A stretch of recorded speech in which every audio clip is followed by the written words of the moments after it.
കണ്ണൂർ വിമാനത്താവളത്തിന് നൽകുന്ന പ്രാധാന്യം മുഖ്യമന്ത്രി കോഴിക്കോട് വിമാനത്താവളത്തിന് നൽകുന്നില്ലെന്നാരോപിച്ച് പ്രതിപക്ഷം നിയമസഭയിൽ നിന്ന് ഇറങ്ങിപ്പോയി.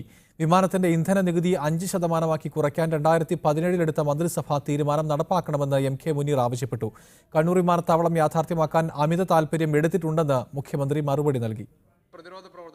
കരിപ്പൂർ വിമാനത്താവളത്തോട് കേന്ദ്ര സംസ്ഥാന സർക്കാരുകൾ കാട്ടുന്ന അവഗണന അവസാനിപ്പിക്കണമെന്നാവശ്യപ്പെട്ട് പ്രതിപക്ഷത്ത് നിന്ന് എം.കെ. മുനീറാണ് അടിയന്തര പ്രമേയത്തിന് നോട്ടീസ് നൽകിയത്. വിമാനത്തിന്റെ ഇന്ധന നികുതി 29% നിന്ന് 5% കുറയ്ക്കാൻ 2017 സെപ്റ്റംബർ 27 ചേർന്ന മന്ത്രിസഭാ യോഗം തീരുമാനമെടുത്തിട്ടും അത് നടപ്പായില്ലെന്ന് മുനീർ ആരോപിച്ചു. കണ്ണൂർ വിമാനത്താവളത്തിലെ ഇന്ധന നികുതി 1% കുറയ്ക്കാൻ മുൻകൈയെടുത്ത മുഖ്യമന്ത്രി കോഴിക്കോടിനെ അവഗണിക്കുകയാണെന്ന് മുനീർ കുറ്റപ്പെടുത്തി. കണ്ണൂരിന് മാത്രമായി ഒരു തീരുമാനം ഉണ്ടാകരുത്. അങ്ങ് കേരളത്തിന് മുഖ്യമന്ത്രിയായി നിൽക്കണം, അങ്ങ് കണ്ണൂർ ജില്ലയുടെ മാത്രം മുഖ്യമന്ത്രിയായി നിൽക്കാൻ പാടില്ല. പ്രതിപക്ഷ ആരോപണങ്ങൾക്ക് രോഷാകുലനായിട്ടാണ് മുഖ്യമന്ത്രി മറുപടി നൽകിയത്. വിമാനത്താവള വികസനത്തിന് സ്ഥലമേറ്റെടുക്കുന്നതിൽ എതിര് നിന്നതാരാണെന്നും ഉഡാൻ പദ്ധതിയിൽ ഉൾപ്പെട്ടതുകൊണ്ടാണ് കണ്ണൂർ വിമാനത്താവളത്തിലെ ഇന്ധന നികുതി 1% കുറച്ചതെന്നും മുഖ്യമന്ത്രി മറുപടി നൽകി. കണ്ണൂർ എയർപോർട്ടിന് ഞാനെന്തോ അമിതമായ താല്പര്യം എടുക്കുന്നതാണ്. അമിതമായ താല്പര്യം എടുത്തിട്ടുണ്ട്. എന്താ അമിതമായ താല്പര്യം എടുക്കാൻ പാടില്ല? ഒരു പുതിയ വിമാനത്താവളം വരണം എന്നുള്ള കാര്യത്തിൽ, കണ്ണൂർ വിമാനത്താവളത്തിന്റെ കാര്യത്തിൽ മാത്രമല്ല, ഇനിയിപ്പോ ശബരിമലയിൽ ഒരു വിമാനത്താവളം പറ്റുമെന്നുള്ളത് നോക്കുന്നില്ലേ നമ്മൾ? ഇന്ധന നികുതി 1% നടപടി മറ്റ് വിമാനത്താവളങ്ങളിലും കൊണ്ടുവന്നാൽ എല്ലാ വിമാനത്താവളവും വികസിക്കുമെന്നും സ്ഥലമേറ്റെടുപ്പിന് എല്ലാ സഹായവും UDF ചെയ്യുമെന്നും പ്രതിപക്ഷ നേതാവ് പറഞ്ഞു. ഫ്യൂൽ ടാക്സ് കുറച്ചാൽ കൂടുതൽ വിമാനങ്ങൾ ഇവിടെ ഫ്യൂവൽ എടുക്കാൻ വേണ്ടി വരും. 300 വിമാനങ്ങൾ കേരളത്തിന് മുകളിലൂടെ പറക്കും. അടിയന്തര പ്രമേയത്തിന് അവതരണാനുമതി നിഷേധിച്ചതിൽ പ്രതിഷേധിച്ച് പ്രതിപക്ഷ നിയമസഭയിൽ നിന്ന് ഇറങ്ങിപ്പോയി. Safe Zainulabdeen, media 1, Thiruvananthapuram. ഒമാനിൽ വീണ്ടും മെർസ് മരണം. മിഡിൽ ഈസ്റ്റ് റെസ്പിറേറ്ററി സിൻഡ്രോം ബാധിച്ച് 2 പേർ മരണപ്പെട്ടതായി ഒമാൻ ആരോഗ്യ മന്ത്രാലയം അറിയിച്ചു. 5 പേരിൽ മെർസ് കൊറോണ വൈറസ് ബാധ കണ്ടെത്തിയിട്ടുണ്ട്.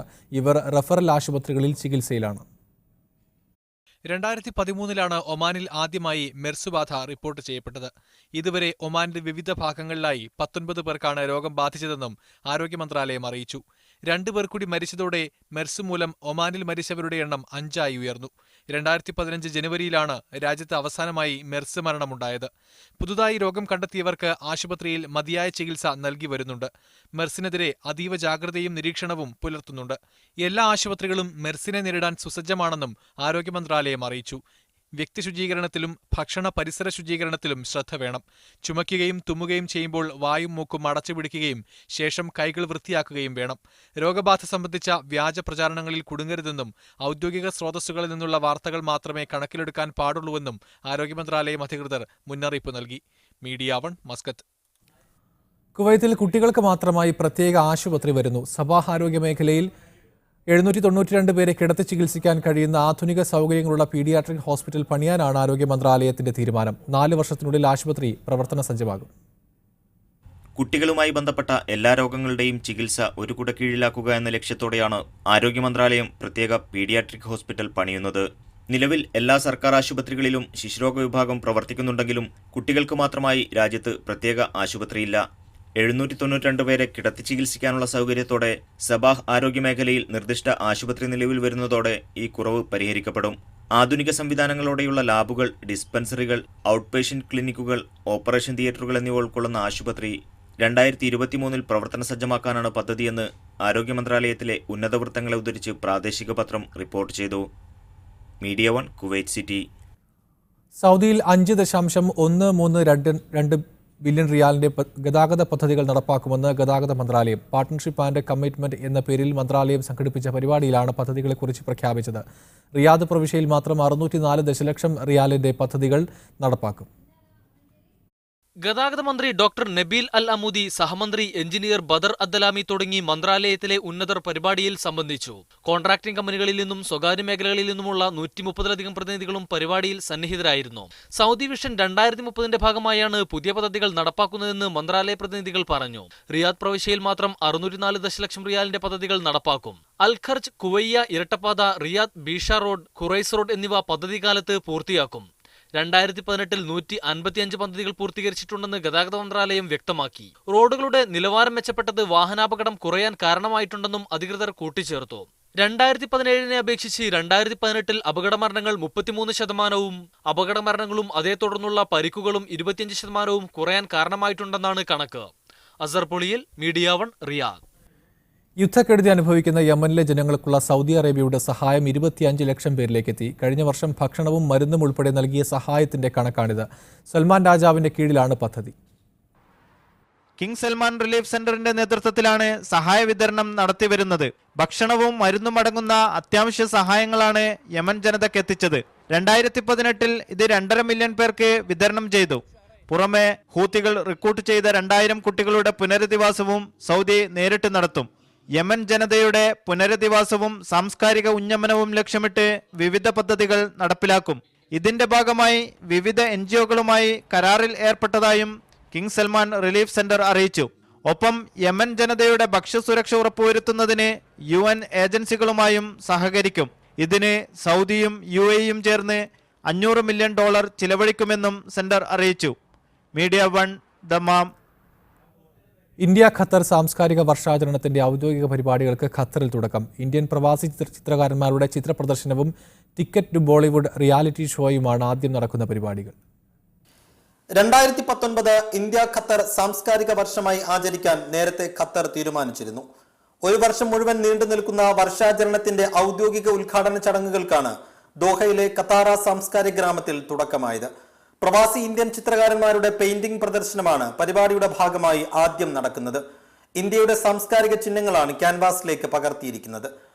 രണ്ട് രാജ്യങ്ങളും തമ്മിലുള്ള സൗഹൃദവും ബന്ധവും സാംസ്കാരിക വിനിമയവും ഊട്ടിയുറപ്പിക്കുന്നതിന് വേണ്ടിയുള്ള ചടങ്ങുകൾ ഈ വരുന്ന ഒരു വർഷം തുടർന്ന് കൊണ്ടുപോകുന്നതിന് വേണ്ടി നിരവധിയായ പദ്ധതികളാണ് നാം ആവിഷ്കരിച്ചിരിക്കുന്നത്. ഖത്താറ ഒപ്പേര ഹൗസിൽ നടക്കുന്ന ടിക്കറ്റ് ടു ബോളിവുഡ് റിയാലിറ്റി ഷോയാണ് മറ്റൊരു പ്രധാന ആകർഷണം. നിരവധി ഇന്ത്യൻ കലാകാരന്മാർ അണിനിരക്കുന്ന ഷോ ഇന്ത്യയുടെ സാംസ്കാരിക വൈവിധ്യങ്ങളുടെ നേർക്കാഴ്ചയായിരിക്കുമെന്ന് സംവിധായിക ശുഭ്ര ഭരദ്വാജ് മീഡിയ 1 പറഞ്ഞു. It showcases India through Bollywood. We have done 750 shows in 18 countries and it is going to be wonderful for everyone to see this show. You have a lot of Bollywood music, you have a lot of costumes, colors, sounds, and this is going to be an experience for everyone, Indian, non-Indian and everybody else in the audience who is fond of India. Qatar മ്യൂസിയവും Indian എംബസിയും ചേർന്നാണ് ticket to Bollywood സംഘടിപ്പിക്കുന്നത്. കലാ, സംഗീതം, കായികം തുടങ്ങിയ മേഖലകളിലായി നിരവധി പരിപാടികളാണ് വരും മാസങ്ങളിൽ സാംസ്കാരിക വർഷാചരണത്തിന്റെ ഭാഗമായി നടക്കുക. ദോഹ രാജ്യാന്തര പുസ്തകമേളയിൽ ഈ വർഷത്തെ അതിഥി രാജ്യമായി ഇന്ത്യയെ നിശ്ചയിച്ചതും ഇതിന്റെ ഭാഗമായാണ്. PC Saifuddin, media 1, Doha. സൗദിയിൽ ഗുണനിലവാരമില്ലാത്ത 15 മില്യൺ ഉൽപ്പന്നങ്ങൾ കണ്ടെത്തിയതായി വാണിജ്യ മന്ത്രാലയം. വ്യാപാര സ്ഥാപനങ്ങളിൽ നടത്തിയ പ്രത്യേക പരിശോധനയിലാണ് കണ്ടെത്തൽ. ഉപഭോക്തൃ സംരക്ഷണ ചട്ടങ്ങൾ പാലിക്കാത്ത സ്ഥാപനങ്ങൾക്ക് മന്ത്രാലയം മുന്നറിയിപ്പ് നൽകി. കഴിഞ്ഞ വർഷം കടകളിലും വാണിജ്യ സ്ഥാപനങ്ങളിലും നടത്തിയ പരിശോധനയിലാണ് ഗുണനിലവാരമില്ലാത്ത 15 മില്യൺ ഉൽപ്പന്നങ്ങൾ കണ്ടെത്തിയത്. 40,000-ഓളം സ്ഥാപനങ്ങളിലായിരുന്നു പരിശോധന. കാലഹരണപ്പെട്ട ഭക്ഷണ പദാർത്ഥങ്ങൾ, വ്യാജ സൗന്ദര്യവർദ്ധക വസ്തുക്കൾ, കൃത്രിമ ഉൽപ്പന്നങ്ങൾ എന്നിവയ്ക്ക് പുറമെ നിരവധി മറ്റു നിയമലംഘനങ്ങളും കണ്ടെത്തി. കടകളും വാണിജ്യ സ്ഥാപനങ്ങളും ഉപഭോക്തൃ സംരക്ഷണ ചട്ടങ്ങൾ പാലിക്കുന്നുണ്ടെന്ന് ഉറപ്പുവരുത്തുന്നതിന്റെ ഭാഗമായാണ് പരിശോധന. ചട്ടങ്ങൾ പാലിക്കാത്ത സ്ഥാപനങ്ങൾ വലിയ നിയമലംഘനമാണ് നടത്തിയതെന്ന് കണക്കാക്കും. ഇത്തരം സ്ഥാപനങ്ങൾക്കെതിരെ 10 ലക്ഷം റിയാൽ പിഴയോ 3 വർഷം തടവോ രണ്ടും കൂടിയോ ചുമത്തുമെന്ന് മന്ത്രാലയം അറിയിച്ചു. ചട്ടലംഘനങ്ങൾ ശ്രദ്ധയിൽപ്പെട്ടാൽ 1900 എന്ന നമ്പറിലോ ഇലക്ട്രോണിക് സംവിധാനങ്ങളിലൂടെയോ അറിയിക്കണമെന്ന് മന്ത്രാലയം പൊതുജനങ്ങളോട് ആവശ്യപ്പെട്ടു. Gafoor Kondotty, media 1, Jeddah. ബഹ്റൈനിൽ ഷോപ്പ് ബഹ്റൈൻ ആചരണത്തിന്റെ ഭാഗമായി ഒരുക്കിയ പ്രദർശനമേളയായ ഫെസ്റ്റിവൽ സിറ്റി സമാപിച്ചു. ഷോപ്പിംഗ് അനുഭവത്തോടൊപ്പം മേളയിൽ ഒരുക്കിയ വിനോദ പരിപാടികൾ കാണാൻ 1 ലക്ഷത്തിലധികം പേരാണ് എത്തിയത്. വൈവിധ്യമാർന്ന കാഴ്ചകളും വിനോദ പരിപാടികളുമായി ഇന്റർനാഷണൽ സർക്യൂട്ടിൽ സജ്ജീകരിച്ച ഫെസ്റ്റിവൽ സിറ്റിയിൽ ഇത്തവണ മികച്ച ജനപങ്കാളിത്തമാണ് ഉണ്ടായത്. രാജ്യത്തെ പ്രമുഖ ഷോപ്പിംഗ് മാളുകളും റെസ്റ്റോറൻറ്റുകളും മറ്റു വ്യാപാര സ്ഥാപനങ്ങളുമെല്ലാം ഭാഗഭാക്കായ ഷോപ്പ് ബഹ്റൈനോടനുബന്ധിച്ചായിരുന്നു ഈ കാഴ്ചകളുടെ കാർണിവൽ. വിവിധതരം ഗെയിമുകൾ, ലൈവ് ഷോകൾ, സമ്മാന പദ്ധതികൾ, സംഗീത പരിപാടികൾ എന്നിവ മേളയിൽ കാഴ്ചക്കാരെ ആകർഷിച്ചു. ലോകപ്രശസ്തരായ കലാകാരന്മാരോടൊപ്പം തദ്ദേശീയരായ സംഗീത പ്രതിഭകളും മേളയുടെ ഭാഗമായി പരിപാടികൾ അവതരിപ്പിക്കാനെത്തിയിരുന്നു. Bahrain tourism and exhibition authority സംഘടിപ്പിച്ച മേളയും ഷോപ്പ് ബഹ്റൈൻ ആചരണവും വ്യാപാര രംഗത്തും ഉണർവ് പകർന്നു. Media 1, Bahrain. മരുഭൂമിയിലെ തണുപ്പിൽ വിറങ്ങലിച്ചു കഴിയുന്ന ആട്ടിടയന്മാർക്ക് സാന്ത്വനമായി ടീം വെൽഫെയർ. കുവൈത്തിലെ അബ്ദലി മരുഭൂമിയിൽ കഴിയുന്ന ആട്ടിടയന്മാർക്കാണ് വെൽഫെയർ കേരള കുവൈത്തിന്റെ സേവന വിഭാഗമായ ടീം വെൽഫെയർ കമ്പിളി ഉൾപ്പെടെയുള്ള അവശ്യ വസ്തുക്കൾ എത്തിച്ചു നൽകിയത്. ബിസിനസ് രംഗത്തെ സുമനസ്സുകളുമായി സഹകരിച്ചാണ് ഡെസേർട്ട് കിറ്റ് പദ്ധതി നടപ്പാക്കിയത്. കൊടും തണുപ്പിൽ മരുഭൂമിയിൽ ജോലി ചെയ്യാൻ വിധിക്കപ്പെട്ട ആട്ടിടയന്മാർക്ക് കമ്പിളിയും പ്രതിരോധ വസ്ത്രങ്ങളും ഭക്ഷ്യവസ്തുക്കളും ഉൾപ്പെടുന്ന കിറ്റുകളാണ് വിതരണം ചെയ്തത്. ടീം വെൽഫെയറിന്റെ വനിതാ വളണ്ടിയർമാരടക്കം 40ഓളം പ്രവർത്തകരാണ് ദീർഘദൂരം സഞ്ചരിച്ച് അബ്ദലി മരുഭൂമിയിൽ ടെന്റുകളിൽ കഴിയുന്നവർക്ക് കിറ്റുകൾ എത്തിച്ചു നൽകിയത്. Team welfare convener Rasheed Khan, assistant convener Ajith Kumar എന്നിവർ ഡെസേർട്ട് കിറ്റ് വിതരണത്തിന് നേതൃത്വം നൽകി. ഫർവാനിയ ഐഡിയൽ ഓഡിറ്റോറിയത്തിൽ നടന്ന ഉദ്ഘാടന ചടങ്ങിൽ Malabar gold country head Afzal Khan, welfare Kerala Kuwait president Raseena Mohiyuddin, vice പ്രസിഡന്റുമാരായ ഖലീൽ റഹ്മാൻ, ലായിക് അഹമ്മദ് എന്നിവർ സംബന്ധിച്ചു. Media 1 Kuwait city. കുവൈത്തിലെ Badr al Sama medical centre Hala February ആഘോഷത്തോടനുബന്ധിച്ച് സെലിബ്രേറ്റ് ഹെൽത്ത് എന്ന പേരിൽ പ്രൊമോഷൻ ക്യാമ്പയിൻ സംഘടിപ്പിക്കുന്നു. സ്പെഷ്യലിസ്റ്റ് ഡോക്ടർ കൺസൾട്ടേഷനും വിവിധ ടെസ്റ്റുകളും ഉൾപ്പെടെയുള്ള പാക്കേജിന് പ്രൊമോഷൻ കാലയളവിൽ 1 ദിനാർ മാത്രമാണ് ഈടാക്കുകയെന്ന് CEO ഡോക്ടർ ശരത് ചന്ദ്രൻ അറിയിച്ചു. തിരക്ക് പിടിച്ച ജീവിതത്തിനിടെ ആരോഗ്യം ശ്രദ്ധിക്കാതിരിക്കുന്നവരാണ് ഭൂരിഭാഗം പ്രവാസികളുമെന്ന് ഡോക്ടർ ശരത്ചന്ദ്രൻ പറഞ്ഞു. ആരോഗ്യ പരിശോധന ചെലവേറിയതാണെന്ന തോന്നലും ഇതിനൊരു കാരണമാണ്. ഇത് കണക്കിലെടുത്താണ് ദേശീയ ദിനാഘോഷങ്ങളുടെ ഭാഗമായി പ്രത്യേക 1 ദിനാർ പാക്കേജ് നടപ്പാക്കുന്നത്. ഒരു നേരത്തെ ഭക്ഷണം കഴിക്കുന്ന പണം കൊണ്ട് ആരോഗ്യ പരിശോധന സാധ്യമാക്കി ഇക്കാര്യത്തിൽ ബോധവൽക്കരണം നടത്താനാണ് ഉദ്ദേശിക്കുന്നതെന്ന് അദ്ദേഹം കൂട്ടിച്ചേർത്തു. സ്പെഷ്യലിസ്റ്റ് ഡോക്ടർമാരുടെ പരിശോധനയ്ക്ക് പുറമെ പ്രമേഹം, പ്രഷർ, ലിവർ, ക്രിയാറ്റിൻ പരിശോധനയും അടങ്ങുന്നതാണ് celebrate health package. Badr al Sama marketing manager Nithin Menon, operation manager Razak എന്നിവരും വാർത്താസമ്മേളനത്തിൽ സംബന്ധിച്ചു. Media 1 Kuwait city.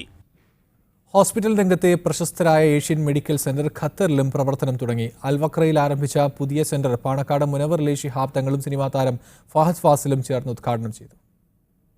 മധ്യേഷ്യയിലെ ആതുര ശുശ്രൂഷ രംഗത്തെ പ്രശസ്തരായ ഏഷ്യൻ മെഡിക്കൽ ഗ്രൂപ്പിന്റെ ഖത്തറിലെ ആദ്യത്തെ സെന്ററാണ് വക്രയിൽ പൊതുജനങ്ങൾക്കായി തുറന്നുകൊടുത്തത്. മുസ്ലിം യൂത്ത് ലീഗ് പ്രസിഡന്റ് പാണക്കാട് മുനവർ ശിഹാബ് തങ്ങളും പ്രശസ്ത സിനിമാ താരം ഫഹദ് ഫാസിലും ചേർന്ന് സെന്ററിന്റെ ഉദ്ഘാടനം നിർവഹിച്ചു. ഖത്തറിന്റെ ആരോഗ്യ മേഖലയ്ക്ക് ഏഷ്യൻ മെഡിക്കൽ സെന്ററിന്റെ സേവനം നിർണായകമാകുമെന്ന് ഫഹദ് പറഞ്ഞു. സദസ്സിന്റെ ചോദ്യങ്ങൾക്ക് ഉത്തരം നൽകാനും ഫഹദ് സന്നദ്ധനായി. ജീവിക്കുന്ന എങ്ങനെയാ കഥാപാത്രമായിട്ടൊന്ന് ടിപ്സ് പറഞ്ഞത് ഞാൻ വീട്ടിലിരിക്കില്ല.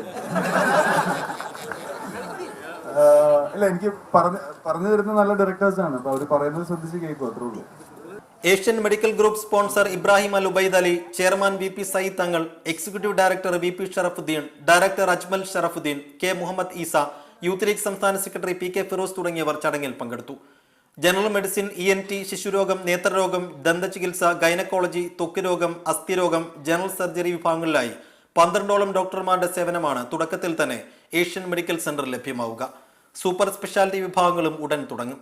ഉദ്ഘാടനത്തോടനുബന്ധിച്ച് കുറഞ്ഞ വരുമാനക്കാരായ ആളുകൾക്ക് പ്രത്യേക ഇളവുകളും ചികിത്സാ പദ്ധതികളും ഒരുക്കിയിട്ടുണ്ട്.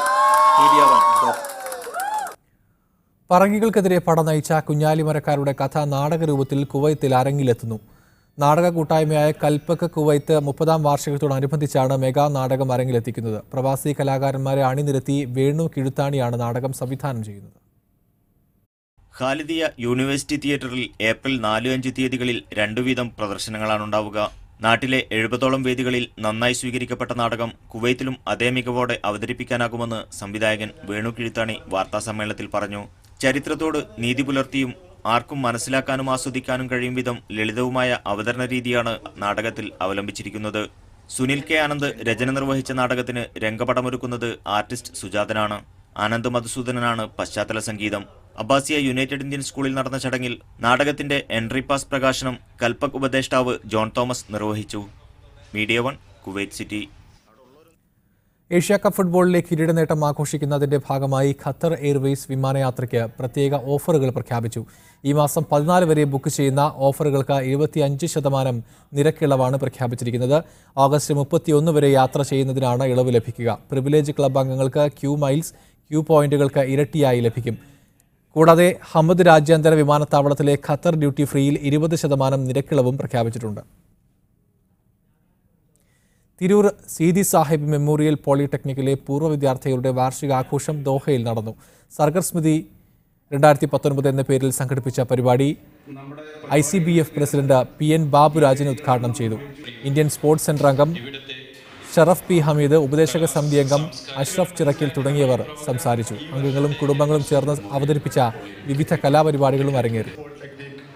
നാളെ അബുദാബി സ്പോർട്സ് സിറ്റിയിൽ നടക്കുന്ന സമൂഹ കുർബാനയ്ക്ക് വിപുലമായ ഒരുക്കങ്ങളാണ് പുരോഗമിക്കുന്നത്. മാർപ്പാപ്പയിൽ നിന്ന് കുർബാന സ്വീകരിക്കാൻ കഴിയുന്നതിന്റെ നിർവൃതിയിലാണ് UAEയിലെ വിശ്വാസി സമൂഹം. 2000 ബസ്സുകളിലാണ് വിശ്വാസികളെ സ്റ്റേഡിയത്തിലേക്ക് എത്തിക്കുക. രാവിലെ 10 നടക്കുന്ന കുർബാനയിലേക്കുള്ള പ്രവേശനം പുലർച്ചെ 5 മുതൽ നിയന്ത്രിച്ചു തുടങ്ങും. അപൂർവ അവസരത്തിന്റെ നിറവിലാണ് മലയാളികളായ വിശ്വാസികളും. സ്വപ്നത്തിൽ പോലും ഒരു 2 വർഷം മുൻപ് ആലോചിക്കാത്തൊരു കാര്യമാണ് ഇവിടെ സംഭവിക്കുന്നത്. കാരണം വെച്ചാൽ ഒരു ഗൾഫ് രാജ്യത്ത് പോപ്പ് വരുന്നു, അപ്പോൾ അതൊരു സ്റ്റേഡിയത്തിൽ മാസം നടത്തുന്നു, അത് അറ്റൻഡ് ചെയ്യാൻ പറ്റുന്നു. അപ്പോൾ വെച്ചാൽ മലയാളിയെ സംബന്ധിച്ചിടത്തോളം ഒരു വലിയ സ്വപ്നം സാക്ഷാത്കരിക്കുക എന്ന് കൂടി പറഞ്ഞുകൂടെ, ഒരു സ്വപ്നം കണ്ടതുപോലെയാണ് ഇപ്പോൾ ഇത് സത്യത്തിൽ ഈ അനുഭവം. പോപ്പ് വരാന്ന് വെച്ചാൽ എന്താ പറയുക, ഒരു ഹിസ്റ്റോറിക് മൊമെന്റ് തന്നെയാണ്, അല്ലാന്ന് പറയാൻ പറ്റില്ല. ഞങ്ങളൊക്കെ എന്ന് വെച്ചാൽ ഞാനും എൻ്റെ ഫ്രണ്ട് ആക്ച്വലി നോൺ കാത്തലിക് ആണ്, ഞങ്ങളിവിടെ ഓർത്തഡോക്സ് ചർച്ചിലാണ് പോകുന്നത്. പക്ഷേ ഈവൻ ദെൻ പോപ്പിൻ്റെ അറൈവൽ ഇറ്റ്സ് കൈൻഡ് എക്സൈറ്റിംഗ്, അതൊരു എക്സൈറ്റിംഗ് മൊമെന്റ് തന്നെയാണ്. പോപ്പിനെ 2ാം വട്ടം കാണാൻ അവസരം ലഭിച്ച മലയാളികളുമുണ്ട്. പോപ്പിൻ്റെ ബ്ലെസ്സിങ്സും കിട്ടി ഞങ്ങളുടെ കുഞ്ഞിന്. ഇതിപ്പോൾ 2ാമത്തെ അവസരമാണ്. നാളെ കുഞ്ഞും ഉണ്ട് കൂടെ, ഞാനും കുഞ്ഞും ഞങ്ങൾ 2ാമത് കാണാൻ വേണ്ടി കാത്തിരിക്കുകയാണ്. ശരിക്കും വി ആർ വെരി എക്സൈറ്റഡ്. കുർബാനയ്ക്ക് ശേഷം ഉച്ചയ്ക്ക് 12ഓടെ പോപ്പ് വത്തിക്കാനിലേക്ക് മടങ്ങും. Media 1 Abu Dhabi. മാർപ്പാപ്പയുടെ സന്ദർശനത്തിന് മുന്നോടിയായി വിവിധ മതനേതാക്കളെ അണിനിരത്തി അബുദാബിയിൽ നടന്ന ആഗോള മാനവ സൗഹൃദ സംഗമത്തിൽ പങ്കെടുക്കാൻ കേരളത്തിൽ നിന്നും പ്രമുഖരെത്തി. കാന്തപുരം AP അബൂബക്കർ മുസ്ലിയാർ, സിറോ മലബാർ സഭാധ്യക്ഷൻ മാർ ജോർജ് ആലഞ്ചേരി, മലങ്കര കത്തോലിക്ക സഭാധ്യക്ഷൻ കർദിനാൾ ബസേലിയോസ് ക്ലിമീസ് കത്തോലിക്ക ബാവ, സ്വാമി അമൃത സ്വരൂപാനന്ദ എന്നിവർ മീഡിയ 1മായി അനുഭവം പങ്കുവയ്ക്കുന്നു. ഏതൊക്കെ രീതിയിലാണ് വിവിധ മതങ്ങൾ തമ്മിലുള്ള ഒരു ഐക്യ ചർച്ച ഇവിടെ നടക്കുന്നത്? ഐക്യ ചർച്ച എന്ന് പറഞ്ഞാൽ മതങ്ങൾ പരസ്പരമുള്ള ധാരണയോടുകൂടി പ്രവർത്തിക്കുക, മതവിശ്വാസികൾ ജീവിക്കുക, അതുപോലെ തന്നെ ഒന്നിച്ച് ചെയ്യാവുന്ന കാര്യങ്ങളൊക്കെ ചെയ്യുക എന്നുള്ള ഒരു ധാരണയിലാണ്, എന്നുള്ള ഒരു ദർശനത്തോടു കൂടിയാണ് ഇവിടെ ചർച്ചകളൊക്കെ നടക്കുന്നത്. തീർച്ചയായിട്ടും അഭിപ്രായ വ്യത്യാസങ്ങൾ അടിസ്ഥാനപരമായിട്ട് നോക്കുമ്പോൾ ഉണ്ടായിരിക്കാം. പക്ഷേ എന്ന് വരികിലും പൊതുവിൽ മനുഷ്യരെല്ലാവരും സഹോദരങ്ങളെപ്പോലെ ജീവിക്കേണ്ടവരാണല്ലോ. ആ ഒരു അടിസ്ഥാനത്തിലാണ് നമ്മൾ ചർച്ചകളും ഒക്കെ നടത്തുന്നത്. ഈ സമ്മേളനത്തിൽ കൂടുതൽ ചർച്ച ചെയ്യപ്പെടുന്നത് എന്താണ്? ഈ സമ്മേളനത്തിൽ എന്തൊക്കെയാണ് കൂടുതൽ ചർച്ച ചെയ്യപ്പെടുന്നത്? ഒരേ ഒരു വിഷയം, അത്തായുഷു സിൽമിയു ബൈനൽ അദിയാനിൽ മുഖ്തലിഫ എന്ന് അറബിയിൽ പറയും. അതായത് എല്ലാ മതങ്ങളും യോജിച്ചുകൊണ്ട് അവരവരുടെ മതത്തിൽ വിശ്വസിച്ച് പ്രവർത്തിക്കുന്നതോടൊപ്പം രാജ്യത്ത് ഒറ്റക്കെട്ടായി നിൽക്കുകയും ഒരാൾ മറ്റൊരാളെ കൊല്ലാനും തല്ലാനും നശിപ്പിക്കാനും ശ്രമിക്കാതെ അങ്ങുമിങ്ങും പൊരുത്തപ്പെട്ട് ജീവിക്കുന്ന വിട്ടുവീഴ്ചയുടെ മതമാണ് ഇസ്ലാം. എല്ലാ മതവും അങ്ങനെ വിട്ടുവീഴ്ചയുടെ മതമാണ് എന്ന് ലോകത്തിന് പഠിപ്പിക്കുകയും ആ വിഷയമാണ് ഇവിടെ പ്രധാനമായി ആദ്യം മുതൽ അവസാനം വരെ ചർച്ച ചെയ്യപ്പെടുന്നത്. ഏത് തരത്തിലാണ് ഇപ്പോൾ ഇവിടെ ചർച്ചകൾ പുരോഗമിക്കുന്നത്? ഏത് വിഷയത്തിലൂന്നിയിട്ടാണ് കൂടുതൽ ചർച്ചകൾ നടന്നത്? ഈ മനുഷ്യ സാഹോദര്യം വർദ്ധിപ്പിക്കാനുള്ള ഒരു പരിശ്രമത്തിൽ ഇസ്ലാം, ക്രൈസ്തവ, യഹൂദ, ഹിന്ദു മതങ്ങളിൽപ്പെട്ട ആളുകളുടെ നേതാക്കന്മാരെ ഒരുമിച്ച് വിളിച്ചുകൂട്ടിയുള്ള ഒരു ചർച്ചയാണ്. ഈ ചർച്ച എന്നത് ഒരു സാഹോദര്യം കെട്ടിപ്പടുക്കുന്നതിനുള്ള പുതിയൊരു പരിശ്രമത്തിൻ്റെ ഭാഗമാണ്. അതുകൊണ്ട് തന്നെ തുറവിയോടുകൂടിയ ഒരു ശ്രദ്ധയോടുകൂടിയ ബഹുമാനത്തോടുകൂടിയ ഒരു സ്വീകരണം ഈ ആശയങ്ങൾക്കും ഈ ആശയം പ്രതിഷ്ഠിക്കുന്നതിനുള്ള സമർപ്പണത്തിനും വേണ്ടി നൽകുന്നുണ്ടെന്നാണ് എൻ്റെ നിരീക്ഷണം. ഇത് പുതിയ ഒരു സംരംഭമായി അല്ലെങ്കിൽ പുതിയ ഒരു കാഴ്ചപ്പാടോടുകൂടി UAE ഗവൺമെൻറ് ഏറ്റെടുത്തിരിക്കുന്നു എന്നുള്ളതാണ് ഫലപ്രദമായ ഒരു കാര്യം. അമൃതാനന്ദമയി മഠത്തിലെ സ്വാമി അമൃത സ്വരൂപാനന്ദപുരിയും ഈ സമ്മേളനത്തിൻ്റെ ഭാഗമാണ്. അദ്ദേഹത്തോട് ഈ സമ്മേളനത്തിൻ്റെ വിശേഷങ്ങൾ അറിയാം. നമസ്കാരം. ഇത് തീർച്ചയായിട്ടും ഇത് ഫലപ്രദം തന്നെയാണ്, ഫലപ്രദമാകണം. അതിന് വളരെ ഗംഭീരമായൊരു തുടക്കം കുറിച്ചു എന്ന് വേണം പറയാൻ. പ്രത്യേകിച്ചും അത് ഈ യുണൈറ്റഡ് അറബ് എമിറേറ്റ്സിൽ അതിന് ആരംഭം കുറിച്ചത് വളരെയധികം പ്രാധാന്യം അർഹിക്കുന്ന ഒരു കാര്യമാണ്. പ്രത്യേകിച്ച് ഇന്നത്തെ കാലഘട്ടത്തിൽ മതങ്ങളും മത നേതാക്കന്മാരും ആധ്യാത്മിക ഗുരുക്കന്മാരും ഒക്കെ ലോകമെമ്പാടും പലതരത്തിലുള്ള അഭിപ്രായ വ്യത്യാസങ്ങളും ഒക്കെ നിലനിൽക്കുന്ന ഈ കാലഘട്ടത്തിൽ ഇത് ഇവിടെ ആരംഭിച്ചത് ഒരു മഹാകാര്യമായിട്ടാണ് എനിക്ക് തോന്നുന്നത്. അതിൻ്റേതായിട്ടുള്ള എല്ലാ മാനസികമായും ശാരീരികമായിട്ടുള്ള ഒരു ഊർജം, ഒരു പ്രത്യേക തരത്തിലുള്ള എനർജി ലെവൽ ഇവിടെ കാണാനുമുണ്ട്. ഖത്തർ ക്നാനായ കൾച്ചറൽ അസോസിയേഷൻ വാർഷികാഘോഷവും എക്സിബിഷനും സംഘടിപ്പിച്ചു. ദോഹ ICC അശോക ഹാളിൽ വെച്ച് നടന്ന പരിപാടിയിൽ ICC president AP Manikandan, MJ Stephen Mankuzhiyil, cinema താരം മോഹൻ അയിരൂർ തുടങ്ങിയവർ പങ്കെടുത്തു. സംഘടന പുറത്തിറക്കിയ ജ്ഞാനായക തൂലിക 2018 മാഗസിന്റെ പ്രകാശനവും നടന്നു. സാംസ്കാരിക സമ്മേളനവും കുട്ടികളുടെയും മുതിർന്നവരുടെയും വിവിധ കലാപരിപാടികളും അരങ്ങേറി.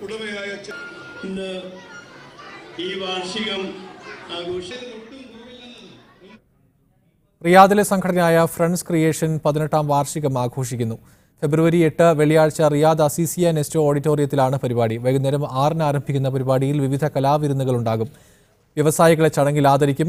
വാർത്താ സമ്മേളനത്തിൽ ഉബൈദ് എടവണ്ണ, ഇമ്രാൻ സേട്ട്, സുഹൈൽ സിദ്ദീഖി, ഷക്കീല വഹാബ്, നൌഫിന സാബു, ലാജ അഹദ്, സിജിൻ നിഷാൻ എന്നിവർ പങ്കെടുത്തു.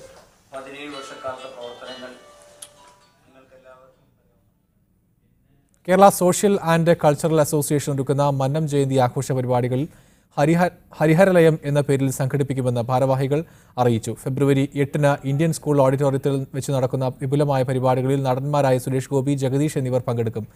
സംഘടന നൽകുന്ന ഈ വർഷത്തെ മന്നം പുരസ്കാരം കവി S. രമേശൻ നായർക്ക് ചടങ്ങിൽ സമ്മാനിക്കും. നടൻ ജഗദീഷിനും KG ബാബുരാജിനും പുരസ്കാരങ്ങൾ നൽകും. പ്രസിഡന്റ് പമ്പാവാസൻ നായർ, സന്തോഷ് കുമാർ, ജ്യോതി മേനോൻ തുടങ്ങിയവർ വാർത്താ സമ്മേളനത്തിൽ പങ്കെടുത്തു.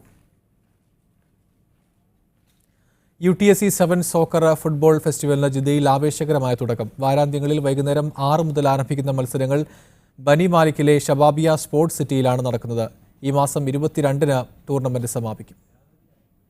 മുൻ കാലിക്കറ്റ് യൂണിവേഴ്സിറ്റി താരം ഹൈദർ KT, മുൻ സന്തോഷ് ട്രോഫി താരവും Saudi Indian business network general സെക്രട്ടറിയുമായ Mir Ghazafar Alizaki, Iran group area manager Shameem Babu എന്നിവർ ചേർന്നാണ് ടൂർണമെന്റ് ഉദ്ഘാടനം ചെയ്തത്. സീനിയേഴ്സ് ലീഗ് റൗണ്ടിൽ നടന്ന ആദ്യ മത്സരത്തിൽ 1-നെതിരെ 5 ഗോളുകൾക്ക് സോക്കർ ഗെയ്സിനെ പരാജയപ്പെടുത്തി സോക്കർ ബ്രദേഴ്സ് ജേതാക്കളായി. രണ്ടാം മത്സരത്തിൽ JSC സീനിയേഴ്സ് മറുപടിയില്ലാത്ത 2 ഗോളുകൾക്ക് ITL FCയെ പരാജയപ്പെടുത്തി. പൂൾ B വിഭാഗത്തിലെ ആദ്യ മത്സരത്തിൽ 2-നെതിരെ 3 ഗോളുകൾക്ക് EFS FCയെ പരാജയപ്പെടുത്തി യൂത്ത് ഇന്ത്യ വിജയികളായി. രണ്ടാം മത്സരത്തിൽ 2-നെതിരെ 4 ഗോളുകൾ നേടി കാറ്റലോണിയ FC ന്യൂകാസിൽ കോട്ടപ്പുറത്തിനെ പരാജയപ്പെടുത്തി. അണ്ടർ 13 വിഭാഗത്തിൽ 1-നെതിരെ 7 ഗോളുകൾക്ക് സോക്കർ ഫ്രീക്സ് മലബാറി സ്ട്രൈക്കേഴ്സിനെ തരിപ്പണമാക്കി. വിവിധ മത്സരങ്ങളിൽ മികച്ച പ്രകടനം കാഴ്ചവെച്ച അനൂപ്, സെയ്ഫ്, മുസാഫർ ഷെയ്ഖ്, ഷറഫുദ്ദീൻ, നിഹാൽ എന്നിവരെ മികച്ച കളിക്കാരായി തിരഞ്ഞെടുത്തു. അവസാന ലീഗ് റൗണ്ട് മത്സരങ്ങൾ ഈ മാസം 8-നും സെമിഫൈനൽ 15-നും ഫൈനൽ മത്സരം 22-നുമായി നടക്കും. Media 1, Jeddah. ഖത്തറിലെ കോഴിക്കോട് ജില്ലാ പ്രവാസി അസോസിയേഷൻ സംഘടിപ്പിച്ച ഒളിമ്പ്യൻ റഹ്മാൻ സ്മാരക സെവൻസ് ഫുട്ബോളിൽ FC കൊച്ചിൻ ജേതാക്കളായി. ഷവർമ കിങ് FCയെയാണ് FC കൊച്ചിൻ തോൽപ്പിച്ചത്. 9 ഗോളോടെ FC കൊച്ചിൻ്റെ റോഷൻ ടോപ്പ് സ്കോററായി. വിജയികൾക്ക് ICC പ്രസിഡന്റ് AP മണികണ്ഠൻ ട്രോഫികൾ വിതരണം ചെയ്തു. IPQ acting president PK Abdul Rahim, Indian sports centre അംഗം സഫീർ ചേന്നമംഗല്ലൂർ തുടങ്ങിയവർ പങ്കെടുത്തു.